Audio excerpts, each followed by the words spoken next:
یک فاحشه را میخپن لباسی زنانه اسلامی میپوشن و یک دزد را میخپن ریشش میمونن و یا اینه که یک ملای را میخپن میبرن یک دختر را میپرتن و تجاوزش میکنن.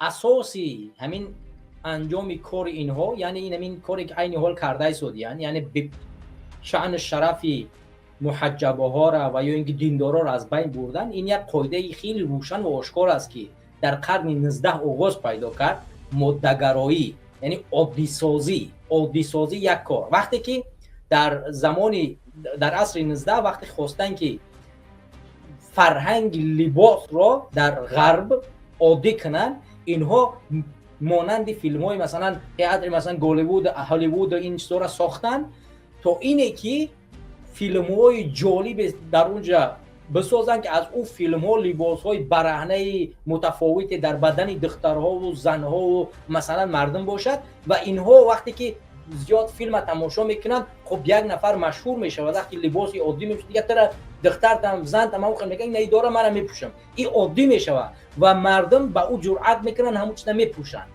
اما چرا حکومت رحمان فی کار میکند؟ حکومت رحمان طبیعی است که با این کارش کار میکند. یکم وقتی که یک ملا را در مابین مردم شأن شرف آبرویش را به زنا کردن و بد گفتن پس میزند، مردم دیگه در چهره ملاها یک زناکار، یک فسادکار، یک دزد، یک دروغگو میبینند و اعتماد آنها بر روحانیت از بین برده میشود. این یک نقطه.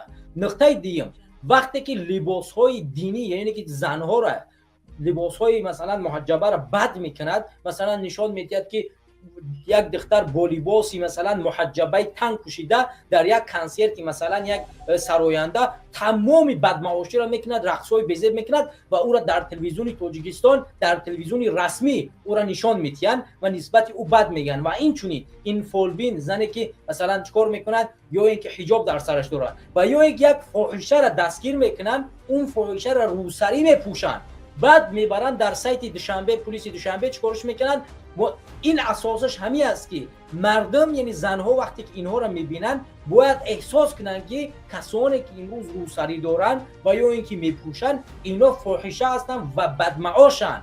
یعنی در چهره زنهای لچ یک چیزی عادی را ببینن و در چهره محجبه ها یک انسان چی را فاحشه و بدمعاش را. به همین اساس این برنامه ای است که از عصر 19 او از اول عصر 19 آغاز یافته است. یعنی عادی سازی یک کار، عادی سازی فساد، عادی سازی دزدی، عادی سازی لباس، عادی سازی این فرهنگی که امروز دارن در جامعه ما و واقعا به این کار نویل گردیدن. امروز در تاجیکستان وقتی که یک عالم دینی اگر یک جا امر معروف کنه 100 نفر تماشاش نمیکنه و 100 نفر جمع نمیشوه، ولی یک بدمعاشی مثلا قدم قربان، شبنم سوریا و دههای دیگر یک کنسرت در یک جا بگذارن میلیون ها آدم در اونجا جمع میشوه.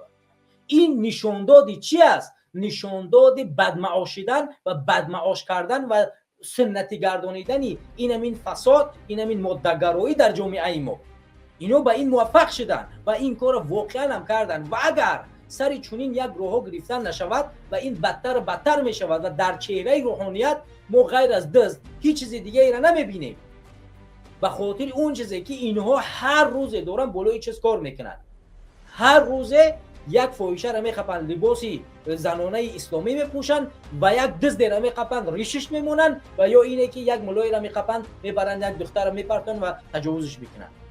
همین حتی در زمان گذشته همین برادرای نهضتی ما را ملاحظه بعضی هایشان را در تلویزیون نشون دادن. وقتی که ما با اونها نزدیکتر شدیم و گفتیم چگونه همین کارها رخ داد، اینا میگویند که این انسان ها زن گرفتن، همون کسانی که اینا را نوار گرفتگیان، یعنی زنی نکاحش است، زینش گرفته است، نکاحش داره و اون اومده است امنیتی بده است و همون امنیتی در همون خانهش شوهر خودش با خودش کامera کرده است و بوده در اداره پلیس سپرده است. یعنی امنیتی را آماده ساخته تا برای چی؟ برای از بین بردن آبروی همین شخصیت ها، کسان روحانیت. چون اکثریتی اهل ریاست حزب نهضت اسلام عالمای دینی بودن و با خاطر شأن شرف اینا رو از بین بردن این کار رو انجام دادن، وگرنه در انتخابات سال 2012 بالاترین رأی را حزب نهضت اسلامی تاجیکستان داشت.